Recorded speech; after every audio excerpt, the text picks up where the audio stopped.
जिनेन्द्र वन्दितु सर्वसिद्धे ध्रुव ममल मणोवमं गतिं पते वोच्छामि समय पाहुड मेणमो सुद केवली भणिदम। पंच परमेष्ठी भगवान की जय हो। समयसार जी ग्रंथादिराज में हम सर्व विशुद्ध ज्ञानाधिकार पढ़ रहे हैं और उसके अंतर्गत जो वर्णन चल रहा है किस प्रकार ज्ञानी जीव अन्य पर पदार्थों के कर्तापन से दूर होता है। पिछली ज्ञानशाला की कक्षा में हमने यह समझा था, व्यवहार नय से सामान्य व्यवहार की भाषा में ऐसा कहा जाता है कि यह वस्तु मेरी है, यह घर मेरा है, यह गांव मेरा है, लेकिन ऐसा कहने से क्या वह घर, क्या वह गांव उसका हो जाता है।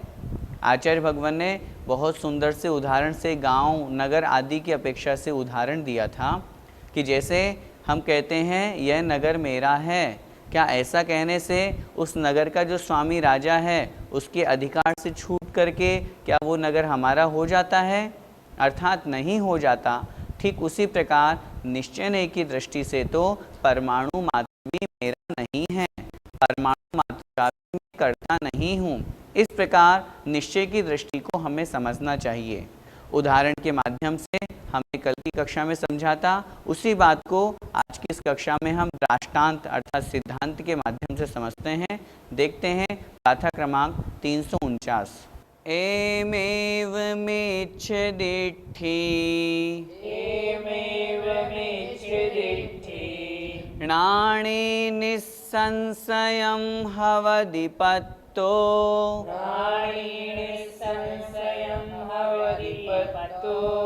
जो परदव्वं मम इति जानन्तो अप्ययं कुणदि। बोलिए एमेव मेच्छदिट्ठी णाणे निस्संशयं हवदिपत्तो जो परदव्वं मम इति जानन्तो अप्ययं कुणदि। एमेव मेच्छदिट्ठी णाणे निस्संशयं हवदिपत्तो जो परदव्वं मम इति जानन्तो अप्ययं कुणदि। आइए गाथा का अर्थ देखते हैं। एमेव मिच्छदिट्ठी, एमेव इस प्रकार, मिच्छदिट्ठी मिथ्या दृष्टि पने को, णाणी अर्थात ज्ञानी जीव, निस्संशयम निस्संदेह अर्थात निश्चित रूप से, हवदिपत्तो प्राप्त हो जाता है। क्या मतलब? जो पिछली कक्षा में हमने समझा था, पिछली दो गाथाओं में आचार्य भगवान ने कहा था, यदि कोई व्यक्ति, कोई ज्ञानी जीव यदि अन्य पर पदार्थ को अपना कर्ता मानता है, यह गांव मेरा है। कोई ज्ञानी मुनि महाराज हैं, वे बोलते हैं यह पीछी कमंडल मेरा है, निश्चय नय की दृष्टि से वह गलत है।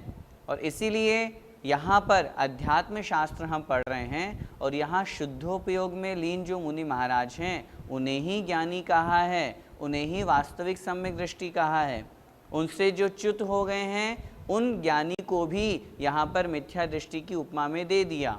इसीलिए आचार्य भगवान यहाँ कह रहे हैं एमेव इस प्रकार की कर्तृत्वपने की जो बुद्धि है, इन जीव आदि को मैंने बनाया, इनका कर्ता मैं हूँ, इस प्रकार णाणी अर्थात ज्ञानी जीव निस्संशयम निश्चित रूप से, निस्संदेह है, क्या हो जाता है? मिथ्या दिट्ठी हवदी, मिथ्या दृष्टि पने को प्राप्त हो जाता है।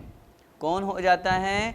जो परदव्वम मम इति, जो मतलब जो जीव, परदव्वम पर द्रव्य को, मम इति मेरा है, इति मतलब इस प्रकार, जानंतो जानता हुआ, अपयम कुणदि निज रूप आत्मस्वरूप, कुणदि मतलब करता है। जो परद्रव्य को मेरा है इस प्रकार मानता हुआ, जानता हुआ, उनको निज रूप करता है, अर्थात उनका कर्ता अपने आप को मानता है, वह जो ज्ञानी जीव है वह भी मिथ्या दृष्टिपने को प्राप्त हो जाता है। कहने का तात्पर्य यहाँ पर यह है, जो शुद्ध आत्म स्वरूप में लीन है, शुद्धोपयोग को प्राप्त है, ऐसी उस स्थिति में वह ज्ञानी जीव कहलाता है और वह अन्य पर पदार्थों को तो क्या, अपने शरीर को या अपने भावों का भी कर्ता स्वयं को नहीं मानता है, वह तो अपने शुद्ध स्वभाव में लीन है। लेकिन जब वही जीव यदि अज्ञान अवस्था को प्राप्त होता है और पर द्रव्य का कर्ता अपने आप को मानता है, जैसे अन्य संप्रदाय में इस सृष्टि का कर्ता विष्णु को माना है या किन्हीं भगवान को माना है, ईश्वरवाद को, कर्तृत्व को माना है, सृष्टि को रचने वाला कोई ईश्वर है, तो फिर आचार्य भगवान अगली गाथा में यही कहेंगे, फिर उनमें और हम में अंतर क्या रह जाएगा। हम भी अन्य परद्रव्यों का कर्ता अपने आप को मानते हैं, उन्होंने भी ऐसा ही माना है, सृष्टि का अन्य। यहाँ पर जो अन्य शास्त्रों में प्रथम गुणस्थानवर्ती मिथ्या दृष्टि जीव, जिन्हें 7 तत्वों के प्रति श्रद्धा नहीं है, सच्चे देवशास्त्र गुरु के प्रति श्रद्धा नहीं है, उन मिथ्या दृष्टि की यहाँ पर चर्चा नहीं है। यहाँ पर अध्यात्म शास्त्र, द्रव्यानुयोग का शास्त्र हम समय सार जी पढ़ रहे हैं, उस अपेक्षा से जो शुद्धोपयोग से च्युत हो गए, शुद्धोपयोग से हीन हो गए, उन सब मुनियों को भी यहाँ पर अज्ञानी और मिथ्या दृष्टि कहा गया है।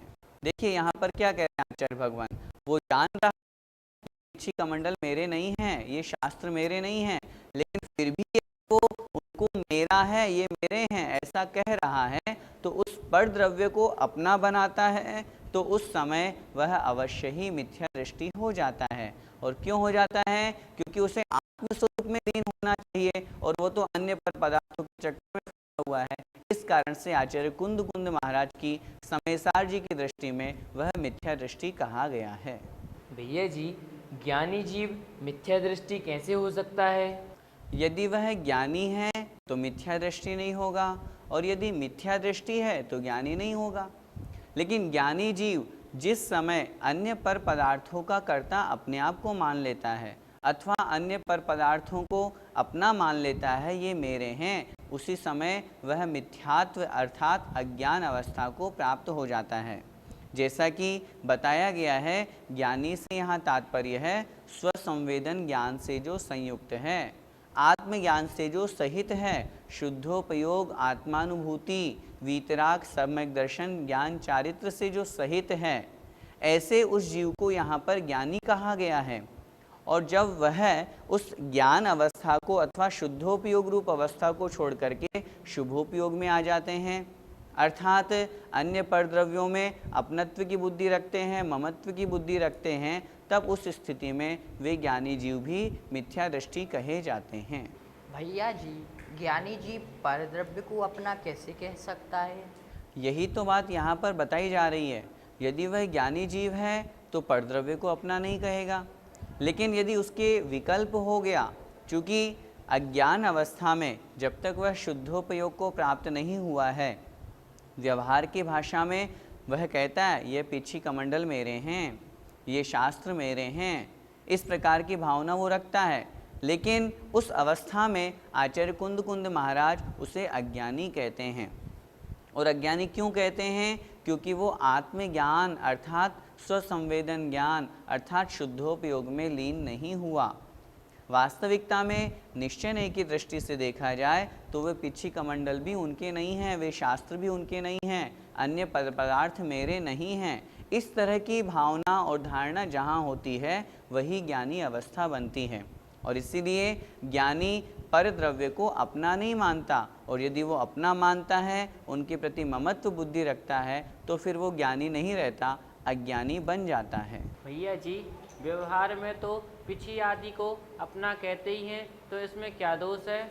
व्यवहार की दृष्टि में पिछी आदि को अपना कहने में कोई आपत्ति नहीं है। यदि व्यवहार में नहीं कहेंगे तो फिर जब विहार करेंगे चलेंगे तो फिर किसकी पिछी उठाएंगे? कहेंगे तो सही मुनि महाराज मेरी पिछी कहाँ गई, उसमें दोष नहीं है।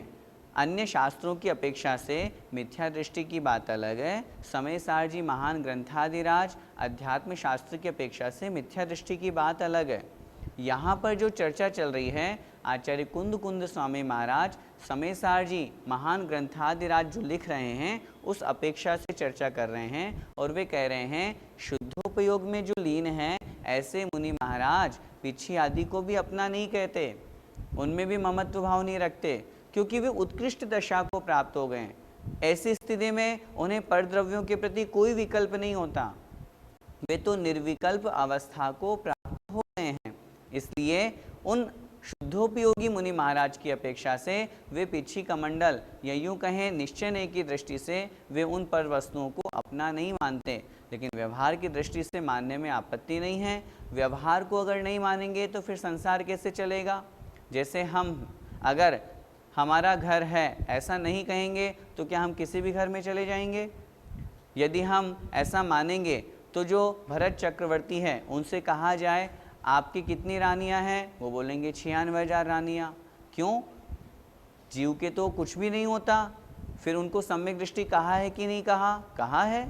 यहाँ उस सम्यक दृष्टि की बात नहीं है जो चतुर्थ गुणस्थान वर्ती है, यहाँ वीतराग सम्यक दृष्टि की बात है। समयसार जी की अपेक्षा से बात है जो आत्म स्वरूप में लीन हैं उनको वास्तविक सम्यक दृष्टि माना है। उनके अलावा जो शेष हैं, जो शुभोपयोगी मुनि महाराज हैं, उनको भी यहाँ पर अज्ञानी और मिथ्या दृष्टि माना है। इस प्रकार की धारणा हमें बनानी चाहिए। आइए पद्यानुवाद देखें। है काय भिन्न पर जानत भी अमानी, शुद्धोपयोग तज के यदि काश ज्ञानी, मानी मदीय तन है इस भांति बोले, मिथ्यात्व पानियम से भव बीच डोले। पद्यानुवाद में अमानी शब्द, अमानी अर्थात नहीं मानता हुआ, काय अर्थात शरीर आदि भिन्न हैं पर इनको नहीं मानता हुआ, शुद्धोपयोग को छोड़ करके, मानी अर्थात ऐसा मान लिया, मदीय तन है अर्थात मेरा शरीर है, इस भांति यदि वह बोलता है तो वह मिथ्या दृष्टि कहा गया है और मिथ्यात्व के कारण से वह संसार में भटकता है। इसी बात को आचार्य भगवान और अगली गाथा में स्पष्ट कर रहे हैं, जहाँ पर अन्य संप्रदाय अन्य मत में भी अन्य पदार्थों का कर्ता उसको माना गया है। हमारे जैन संप्रदाय में भी यदि कोई मुनि महाराज अथवा कोई जीव ऐसा मानता है कि परद्रव्य को मैंने कहा है, मैंने किया है, तो दोनों ही परमतवादी अर्थात दोनों ही वहाँ पर कर्तृत्ववाद से युक्त होने के कारण से मिथ्यात्वपने को प्राप्त होते हैं। देखते हैं 350 नंबर की गाथा। तंहाण में तिणच्चा, दौर्णम एदान कत्ति ववसाओ,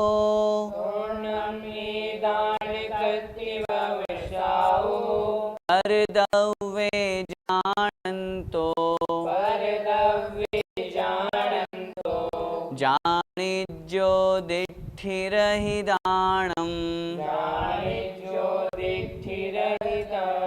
बोलिए।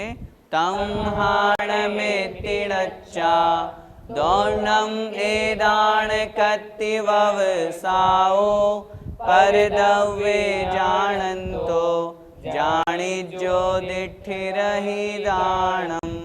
तंहाण में तिणच्चा, दौर्णम एदान कत्ति ववसाओ, परदव्ये जानन्तो, जानिज्यो दिट्ठिरहिदाणम्।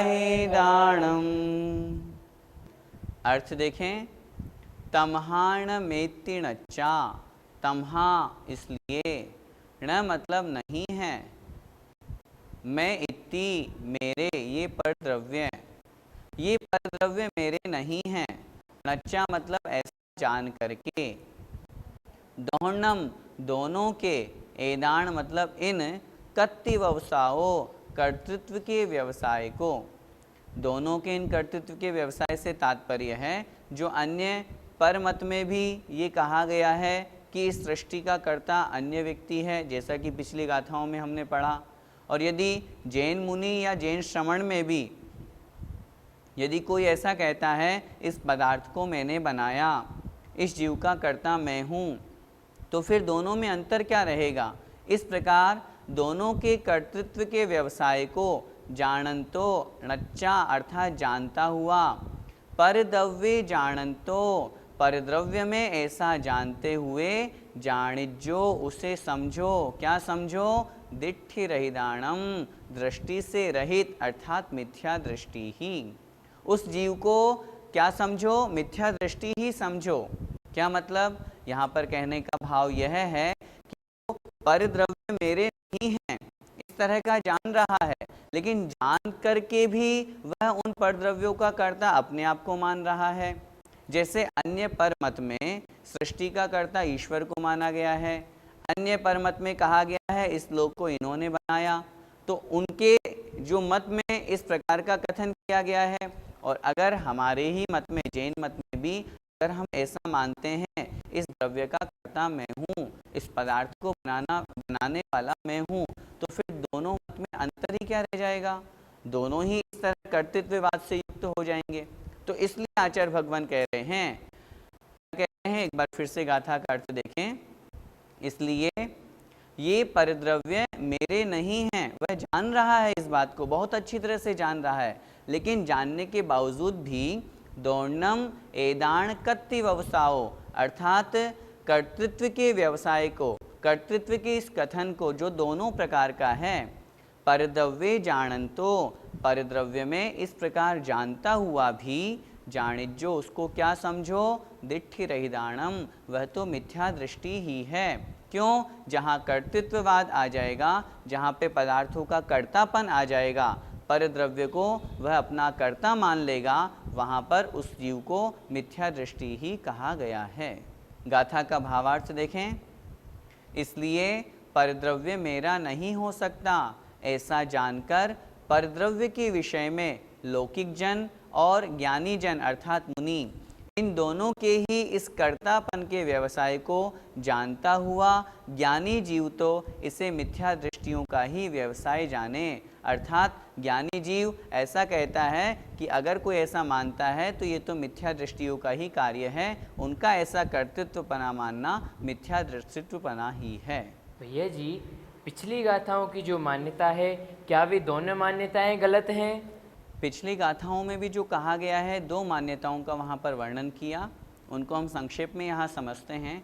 पहली मान्यता जो लौकिक जनों की मान्यता है, जो ईश्वर को इस सृष्टि का कर्ता मानते हैं, इस संसार को ईश्वर ने बनाया, भगवान ने बनाया।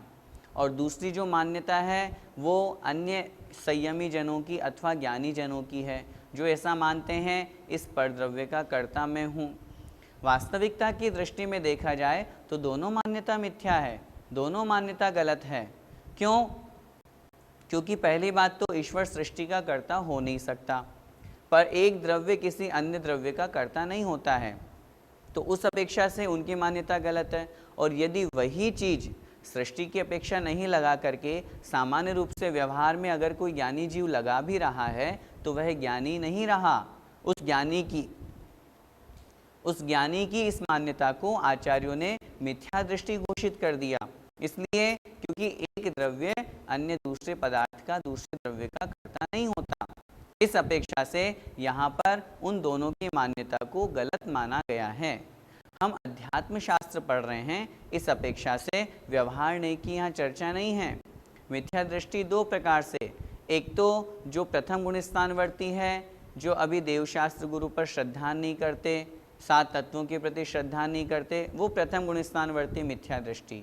दूसरे मिथ्या दृष्टि समय सार जी की दृष्टि वाले, जिसमें शुद्धोपयोग से रहित जो कोई भी मुनि महाराज हैं अथवा श्रावक हैं, पहले गुण स्थान से लेकर के छठवें सातवें गुण स्थान तक, जब तक सातवें गुण स्थान में ध्यान अवस्था नहीं बनती, शुद्धोपयोग नहीं होता, तब तक उन जीवों को आचार्य कुंद महाराज ने अज्ञानी और मिथ्या दृष्टि माना है। भैया जी, क्या अन्य द्रव्यों को परमात्मा ने बनाया है? अन्य संप्रदाय में ऐसी मान्यता है कि अन्य द्रव्यों को कोई ईश्वर बनाता है, या जैसे कि उनके यहाँ कहा गया है कि इस सृष्टि को, इस संसार को बनाने वाला कोई ईश्वर है। ईश्वर को वो कर्तृत्व मानते हैं, लेकिन जैन दर्शन की, जैन मत की ऐसी मान्यता नहीं है। और वास्तविकता की दृष्टि में देखा जाए तो इस सृष्टि को यदि ईश्वर ने बनाया है तो प्रश्न उपस्थित होगा, क्या इसके पहले यह संसार नहीं था? और यदि संसार था तो फिर ईश्वर ने सृष्टि में क्या बनाया, संसार में क्या बनाया? यदि ईश्वर ने संसार को बनाया है तो फिर प्रश्न उपस्थित होगा, फिर उस ईश्वर को किसने बनाया? यदि हम और किसी का नाम लेंगे तो फिर और प्रश्न होगा, फिर उसको किसने बनाया, फिर उसको किसने बनाया? उत्तर कहीं भी खत्म नहीं होगा। उत्तर यही होगा, अनादि काल से ये सृष्टि है। हमारे यहाँ कहा भी गया है लोक और संसार के बारे में, इनहू न करे न धरे को, षड द्रव्य मई न हरे को। इस संसार को न किसी ने बनाया है, न धारण करने वाला है और न कोई नष्ट करने वाला है। ये तो अनादि अनंत है। इस प्रकार ईश्वरवाद का जो कर्तृत्वपना अन्य संप्रदाय में कहते हैं और सिद्ध करते हैं, वो पूर्ण रूप से गलत है। 20वीं शताब्दी में अन्य मत में और जैन मत के विद्वानों के बीच में ईश्वर को कर्तृत्ववाद और सृष्टि का कर्ता मानने के विषय में लगभग 150 वाद विवाद हुए, संगोष्ठियाँ हुई। और खुशी की बात है, उन सभी में हमारे जैन मत के विद्वानों की ही विजय हुई। उसका सबसे बड़ा कारण ही यही है, क्योंकि हमारे यहाँ सारे जो सिद्धांत कहे गए हैं ये तर्क संगत हैं, उनके पास में प्रश्न का उत्तर ही नहीं है। और हम खुद इस बात पर विचार करें, यदि ईश्वर को हम संसार का कर्ता मानेंगे तो फिर ये भिन्नता कैसी? ईश्वर तो भगवान है, फिर यदि भगवान है तो वो किसी को गरीब, किसी को अमीर क्यों बनाएंगे? किसी को काला, किसी को गोरा क्यों बनाएंगे? यदि हम कहेंगे कि ये तो सब कर्म के उदय से होते हैं, कर्म के निमित्त से होते हैं, तो फिर हम भी तो वही कह रहे हैं, फिर आप ईश्वर को बीच में क्यों ला रहे हैं? फिर तो कर्म सिद्धांत को मानिए। और यदि आप ईश्वर ने इस संसार को बनाया है तो ईश्वर तो भगवान है, वो तो मोक्ष में है, उन्हें विकल्प क्यों होगा? और यदि विकल्प होगा तो फिर वो भी हमारे जैसे विकल्पवान हो गया, तो फिर वो ईश्वर कैसे रहेगा? इस तरह बहुत तरह के प्रश्न उनके लिए उपस्थित हो जाएंगे जिनका कोई उत्तर नहीं होगा। इससे सिद्ध होता है ईश्वर ने किसी को नहीं बनाया है, यह सृष्टि, यह संसार अनादिकाल से है और अनंत काल तक रहेगा। एक द्रव्य किसी भी अन्य पर द्रव्य को कुछ भी नहीं कर सकता, न बना सकता है, न नष्ट कर सकता है। एक पिता भी पुत्र को उत्पन्न करता है, ये भी उसके कर्मोदय से ही होता है। पिता ने पुत्र को नहीं बनाया, उस पुत्र का कर्ता पिता नहीं है। इस प्रकार दोनों मान्यताओं को मान करके उस मिथ्यात्वपने से दूर होना चाहिए। ज्ञानी जन यदि इस दोनों मान्यताओं को कोई मानता है तो ज्ञानी जन उसे मिथ्या दृष्टि ही कहते हैं। पद्यानुवाद देखें। ऐसा विचार पर को अपना न मानो, और राग त्याग पर को पर रूप जानो। कर्तृत्ववाद धरते इन दो मतों को, मिथ्यात्व मंडित लखो उन पामरों को। इस पद्यानुवाद में अंतिम एक शब्द है पामर। पामर का मतलब होता है पापी। आचार्य श्री कह रहे हैं ऐसा विचार जो पर को अपना न मानो, दूसरों को अपना मत मानो, और राग को त्याग करके पर को पर रूप ही मानो, अन्य परद्रव्य पर ही हैं। लेकिन जो कर्तृत्ववाद को धरते हैं और इन दोनों मतों को मानते हैं कि मैं ही करने वाला हूँ, ऐसे लोग मिथ्यात्व से मंडित कहे गए हैं, पापी हैं। इसलिए हमें उनसे बचना चाहिए। जय जिनेंद्र। इस कार्यक्रम के पुण्यार्जक हैं मानक चंद, कमला देवी, राकेश कुमार नीतू, ऋषभ, सौम्या एवं Ayushi Musharraf, B123 Sethi colony Jaipur, Premchand, Vijay Lakshmi Ajmera Jaipur, Ashok, Rajlakshmi Pandya Jaipur, Sunil, Renu Kasliwal New Delhi. Shri Parasnath re rolling mills limited, Durgapur 1, Vardhaman Paschim Bangal. Amita Jain, wife of Anil Kumar Jain, Sangeeta Jain, wife of Vipin Kumar Jain, Pushpa Jain, Rajesh Jain, Meenu Jain, Megha Jain एवं मनन जैन, 1339 कृष्णा गली, चांदनी चौक, दिल्ली। शशिबाला जैन, श्रेयांश कुमार जैन, अनुपमा जैन, शरश जैन, शची जैन, चेतन जैन एवं अस्मित जैन, 54B, नवीन नगर, सहारनपुर, उत्तर प्रदेश। श्री जनार्दन प्रसाद जी, श्रीमती पतंती देवी, मुकेश कुमार, साक्षी, ईशा, हितार्थ, मोना खंधार, किशोर भाई, सुषमा बेन, परिमल भाई, अहमदाबाद।